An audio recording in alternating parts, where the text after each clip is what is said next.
दोस्तों, राधा नाम की महिमा अपरंपार है। श्री राधा रानी को कृष्ण वल्लभा भी कहा गया है। वह श्री कृष्ण की अधिष्ठात्री देवी हैं। श्री राधा नाम जपने से श्री कृष्ण शीघ्र प्रसन्न हो जाते हैं। श्री राधा और कृष्ण निस्वार्थ और अटूट प्रेम के प्रतीक हैं। श्री राधा नाम स्मरण करने से ही हमारे जीवन समस्त सब व्याधा बाधा मिट जाती है और राधा नाम लेने से करोड़ों जन्मों के लोग दोष पाप और शुभ शुभ कर्म रोगों से मुक्ति मिल जाती है। श्री कृष्ण कहते हैं कि किसी के मुख से रा शब्द सुनते ही मैं उसे भक्ति प्रदान करता हूँ और धा शब्द सुनते ही राधा रानी का नाम सुनने के लालसा में उसके पीछे पीछे चला जाता हूँ। श्री कृष्ण कहते हैं कि जिस भक्त ने मेरे 100 नाम का स्मरण किया और श्री राधा रानी का एक बार नाम लिया, दोनों का फल एक समान होगा। लेकिन जो भक्त सदा सर्वदा राधा नाम का जाप करता है, उनको क्या फल मिलता है मैं खुद नहीं जानता। ब्रह्म वैवर्त पुराण के अनुसार श्री कृष्ण जन्म खंड में भगवान नारायण ने नारद जी से राधा रानी के 16 नामों की महिमा कही है।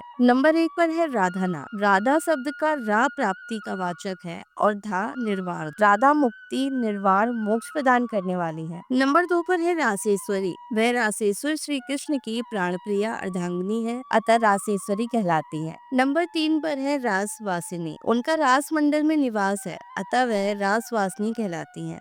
नंबर 4 पर है रसिकेश्वरी। समस्त रसिक देवियों की सर्वश्रेष्ठ स्वामिनी है, इसलिए उन्हें रसिकेश्वरी कहा जाता है। नंबर 5 पर है कृष्ण प्राणाधिका। भगवान श्री कृष्ण को वे प्राणों से भी अधिक प्रिय हैं, इसलिए उनको कृष्ण प्राणाधिका कहा जाता है। नंबर 6 पर है कृष्ण प्रिया। वे श्री कृष्ण की परम प्रिया है या श्री कृष्ण उन्हें परम प्रिय है, इसलिए उन्हें कृष्ण प्रिया कहा जाता है। नंबर 7 पर है कृष्ण स्वरूपिणी। वे भगवान श्री कृष्ण का रूप धारण करने में समर्थ है और वे स्वरूपता श्री कृष्ण के समान है, इसलिए वह कृष्ण स्वरूपिणी कहलाती है। नंबर 8 पर है कृष्ण वामांग संभूता। वे भगवान श्री कृष्ण के वामांग से प्रकट हुई है, इसलिए उन्हें कृष्ण वामांग संभूता कहा जाता है। नंबर 9 पर है परमानंद रूपिणी। वे भगवान की परम आनंद स्वरूपा आह्लादनी शक्ति है, इसलिए उन्हें परमानंद रूपिणी नाम से जाना जाता है। नंबर 10 पर है कृष्णा। वे श्रेष्ठ मोक्ष प्रदान करने वाली होने के कारण कृष्णा कहलाती हैं। नंबर 11 पर है वृंदावनी। वृंदावन उनकी मधुर लीला भूमि है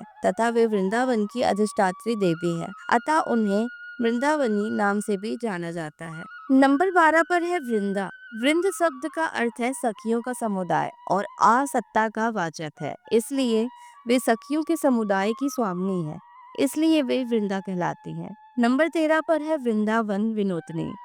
समस्त वृंदावन को उनके कारण आमोद आनंद प्राप्त होता है, इसलिए उन्हें वृंदावन विनोदनी कहा जाता है। नंबर 14 पर है चंद्रावली। श्री राधा का मुख पूर्ण चंद्रमा के सदस्य है, इसलिए उनका नाम चंद्रावली भी है।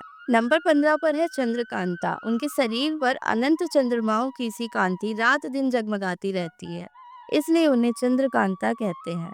नंबर 16 पर है शरद चंद्र प्रभावना। इनका मुखमंडल शरतकालीन चंद्रमा के समान प्रभावमान है, इसलिए उन्हें शरद चंद्र प्रभावना भी कहा जाता है। राधा रानी के नामों से स्पष्ट है कि वह श्री कृष्ण की अभिन्न शक्ति है। राधा रानी के 16 नामों का जाप करने से भगवान श्री कृष्ण की भक्ति प्राप्त होती है। माना जाता है कि षोडश नाम स्त्रोत पढ़ने से भी भगवान श्री कृष्ण के समान तेज, भगवान शिव के समान दान शक्ति और योग शक्ति और स्मृति प्राप्त होती है। राधा रानी के नाम जप की बहुत महिमा है। कई जन्म तक श्री कृष्ण की सेवा करने पर उनके धाम की प्राप्ति होती है, लेकिन राधा रानी की दया कृपा होने पर भक्त शीघ्र ही उनके गोलोक को प्राप्त कर लेता है। तो दोस्तों, आपको ये जानकारी कैसी लगी हमें कमेंट बॉक्स में जरूर बताएं और हमें कमेंट में ये भी बताइएगा क्या आप भी राधा नाम जाप करते हैं। अगर हाँ, तो कमेंट में जय श्री राधे जरूर लिखना।